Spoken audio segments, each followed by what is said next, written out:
Hey, ambitious professional women, it's Mary Guirovich of maryguirovich.com, guiding you to accelerated promotions and a life of abundance you can truly enjoy. And in today's accelerated promotion planning tip video, I'm going to teach you why we get promotion anxiety and how you can overcome it, especially if you feel stuck, if you've been passed over for a promotion, or if the discomfort is so strong you would rather leave your job than go in and talk to your boss. Now, as a promotion planning career strategist, I've had the honor of helping numerous women earn promotions and raises on the spot year after year, without current openings, without working harder, hoping to be noticed, or without going back to school. And if that is something that you are interested in working with me one-on-one on, then I can give you more details about that at the end of this video. Now, when it comes to promotion anxiety, I first want to express to you that I understand how real this problem feels. I have been in your shoes, desiring more for my career, but being so highly uncomfortable with approaching my boss. Oftentimes when I would get the courage to go into my boss's office, tears would start to well in my eyes. The truth is, most women would rather leave their job than approach their boss for advancement because the discomfort is that real. Often, when I have accelerated career clarity calls, women will share the struggles that they are experiencing in their current workplace when it comes to advancing in their position or even in their salary. And most often, these struggles have them thinking, I have got to go and find greener pastures. But what we know is that those who switch jobs because of a lack of advancement generally take jobs at the same level or even below the level that they were at. They will discover, after they're in this new role for a short period of time, that they're still not being selected for advancement. So, why do we have promotion anxiety and how can we overcome it? When I polled women, what I found is that they will actually admit to two reasons that they're not walking into their boss's office and asking for advancement. Do you want to know what those two reasons are? Number one, a lack of confidence. Number two, the lack of knowledge of what to say to their boss. And those are the two top reasons that women are not just confidently walking into their boss's office and getting those promotions that they already more than deserve. So let's look at a lack of confidence. Where does it come from? Well, it comes from the uncertainty in the outcome of our meeting. You see, we have been trained from a very young age not to want to fail or mess things up.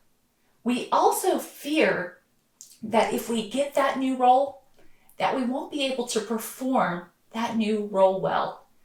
We doubt ourselves and our ability to do the role because we don't know everything that will be required. So we would rather wait to be selected because that would mean our boss believes in us. We have what it takes and we don't have to face the fear of rejection. The problem is, while we wait, we work harder and harder, often logging extra hours, saying yes to everything that crosses our desk in hopes that we're going to be recognized. And we are recognized with good job and more work, but not the raises and promotions that we desire. The second item is not knowing what to say in the meeting.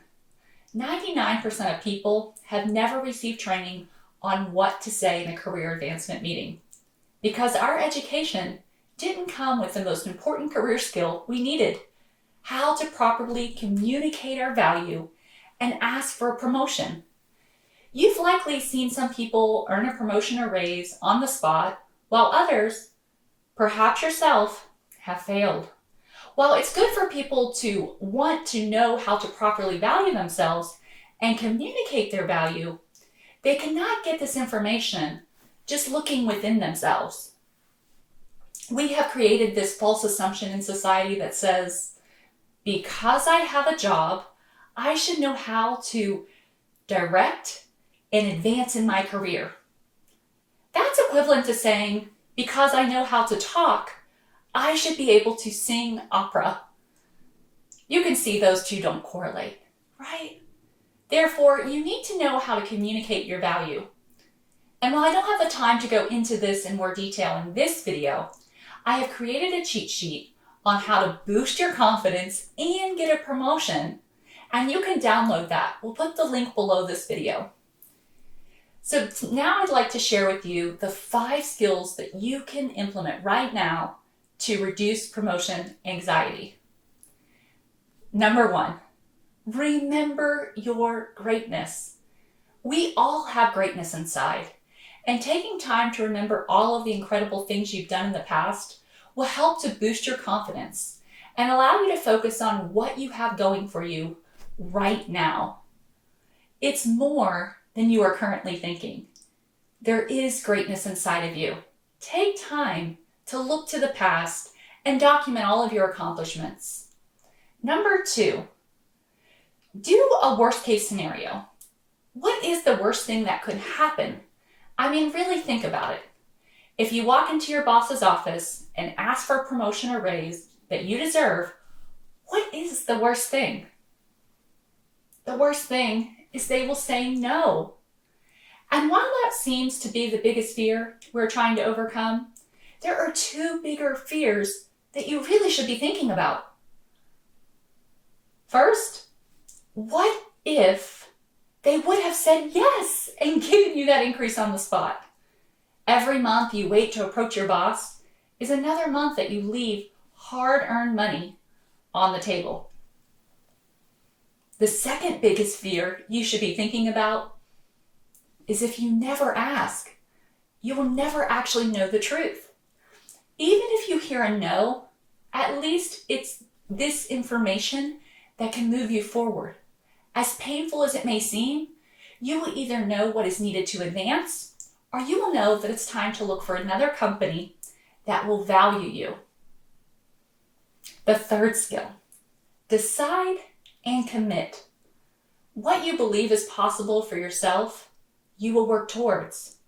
Before others will see you in a role, you must mentally decide that you want it and then commit to take the actions to get there. As we talked about earlier, some of the career advancement tools you need, you do not currently possess. Therefore, you need to work with a strategic career coach because they know what to say and what not to say in a meeting. Also, a coach can help you to make better, objective decisions. When it comes to our careers, we often have a hard time seeing the best part of ourselves, and we limit ourselves to what we think is possible based on our current knowledge. When you work with a coach who has a proven track record for advancement, then you can feel confident in what to say and that your meeting will go well. If you're going to make a real change, then you have to commit. To solidify your commitment, take a step that's in line with where you want to go. Years ago, I wasn't a runner.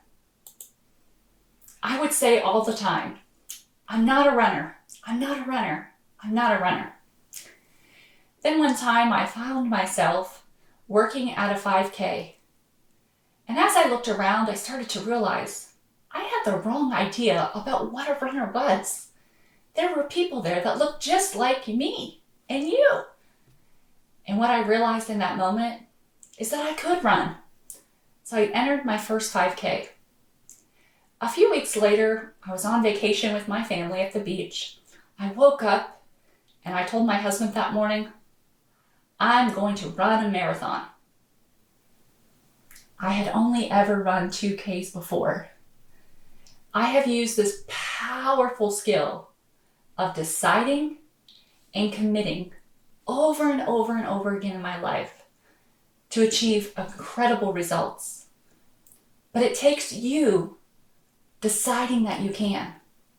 You have it within you, but that is your choice. So that morning I said I was going to run a marathon. So the next step I took was heading to the gym and running 6 miles on the treadmill. I don't think I've ever run so far in my life. After that, I knew I needed a mentor. I needed to have a plan. Without a plan and a mentor, I would have never made it to the finish line of that marathon just 4.5 short months later. That's right, from not being a runner to running and completing a full marathon. But here's the thing. When we decide and commit, we can use that in all areas of our life. Number 4, go the extra mile. Have you ever heard the extra mile is never crowded? Well, it's true. People generally do the minimum required, but not you. Think about it. Most people walk into their boss's office empty-handed and request a promotion or a raise. You don't want to go in empty-handed. Take time to prepare a written plan that outlines your career goals, your accomplishments, your strategic plan, and your personal development needs that you will need to grow into your new role once you get it. You might be thinking, but that's not how promotions work in our company. Well, with my clients across the country, it's not how it works in their companies either, but every time they turn one in, they hear, this is so impressive. I have got to do something for Sally. Why? Because they went the extra mile. They have given their boss a reason to promote them. I want you to think about it this way. I used to work at TGI Fridays, and we had theories there. One of the theories that we had was the back dock theory. And what this theory was, is it said, if our back dock was clean, then people would think that our kitchens were clean. So if we would take care of the place where we stored our garbage, how much cleaner must the rest of the kitchen and the rest of the restaurant be? But here's what we find is true. Whenever we would take the time to clean the back dock, because we were caring so much about how the area where the trash was kept, every other area of the restaurant was clean. And you can do the same thing in your career. When you put a written plan together and turn in something of value, your boss is going to think, if they would do this much to ask for a promotion when nobody else is, how well are they going to perform in this role?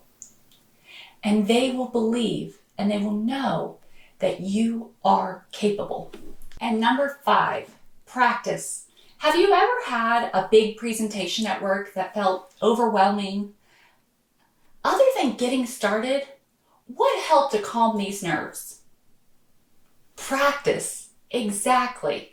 Taking time to practice what you will say to your boss will naturally improve your confidence. The key is to not wait too long till after you have decided that you want more for your career.